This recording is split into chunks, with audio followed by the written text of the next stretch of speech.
Hey guys, welcome back. So the other day we talked about realistic fiction stories and how that they are stories that are made up, but they contain a setting, characters, and a plot line that could happen in real life. One thing about this genre that I really enjoy is the fact that it's really relatable, and there's a lot of things I get from these books at the end as far as ways I can apply new messages to my life. And we're going to talk a little bit more about that today. Your goal today is that realistic fiction stories help you as the reader understand the world and the people around you. We're going to look at two texts that we've already read as a class, and then I'm going to read a new book to you, and we're going to talk about what are the understandings or the messages you are gaining from these books. All right, so let's get started. Book one I want to talk about is Junkyard Wonders. Junkyard Wonders, there were two big understandings I was able to take from this book. I reread it and I really thought it's pointing out that everyone is different. Everyone has special gifts and talents, and that it's important to encourage one another and not beat people down. This is a really important life lesson that we all can improve on every single day. People are different. That's what makes us unique, and that's what makes people who they are. Instead of fighting that, we need to embrace it and really encourage it. And I think this book does a great job reminding us of that. The next book I want to talk about is Strong to the Hoop. Strong to the Hoop, the big understandings I got from this book were that you shouldn't give up when you make a mistake, and that hard work and perseverance can really help you reach your goal. This book I found very easy to relate to, because I remember as a kid there were many things I wanted to do, and there were so many times that my parents or friends of mine were like, no, you're not big enough, you're not old enough, you can't do those things. And while that's true at times, it's not always true. Now, can I drive a car when I'm 8 years old? No. But if I'm trying to make a basket at a 10-foot hoop and I don't make it the first time, does that mean I'll never make one? No. That's one of those things where I don't want to give up and I just want to keep trying. So I really liked both of these books because they had very clear understandings and messages for me to take and apply to my real life when I look at the people around me and the world around me. Today I'm going to read a book to you, and it's going to be called The Lotus Seed by Sherry Garland. While I'm reading it, I want you to think about what understandings or messages from this book could you take and apply to your life. Okay? Gemma's going to join me today for a little read aloud. Gemma, you want to walk this way? Sit down, say hi. Hi. All right, Gemma, we're going to read The Lotus Seed today, okay? Okay. My grandmother saw the emperor cry the day he lost his golden dragon throne.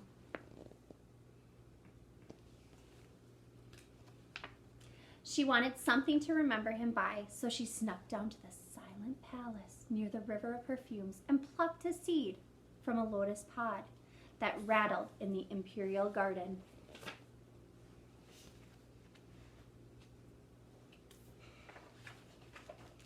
She hid the seed in a special place under the family altar, wrapped in a piece of silk from the ado she wore that day.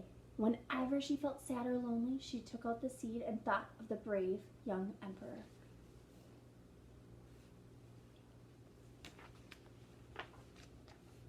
And when she married a young man chosen by her parents, she carried the seed inside her pocket for good luck, long life, and many children. When her husband marched off to war, she raised her children alone.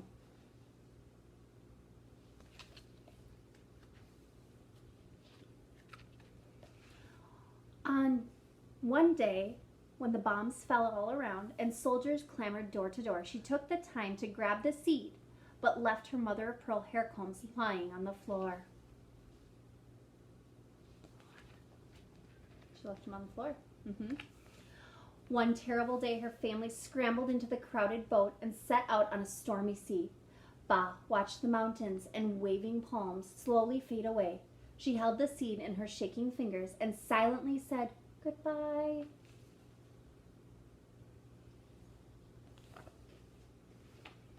She arrived in a strange new land with blinking lights and speeding cars and towering buildings that scraped the sky, and a language that she didn't understand.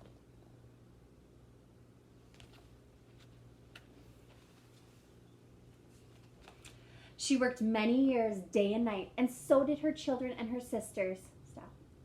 and her cousins too, living together in one big house.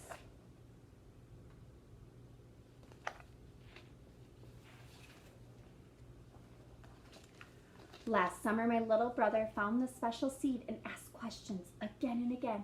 He never seen a lotus bloom or an emperor or a golden dragon throne. So one night, he stole the seed from beneath the family altar and planted it in a pool of mud somewhere near Ba's onion patch. Uh-oh. She's gonna grow a flower. You think so? Gemma's making a prediction that it's going to grow into a flower. We'll see. Ba cried and cried when she found out the seed was gone. She didn't eat, she didn't sleep, and my silly brother forgot what spot on earth held the seed. Will they ever find it? We'll see.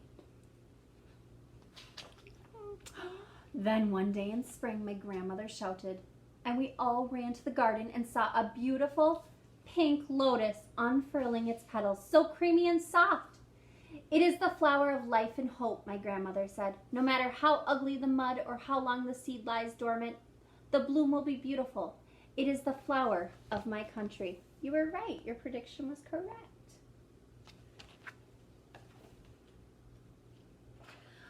When the lotus flower blossom faded and turned into a pod, Ba gave each of her grandchildren a seed to remember her by, and she kept one for herself to remember the emperor by.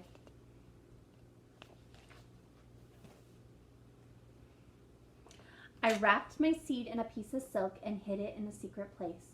Someday I will plant it and give the seeds to my own children and tell them about the day that my grandmother saw the emperor cry. The end. So here's what we're going to have the kids do. Are you ready, Gemma?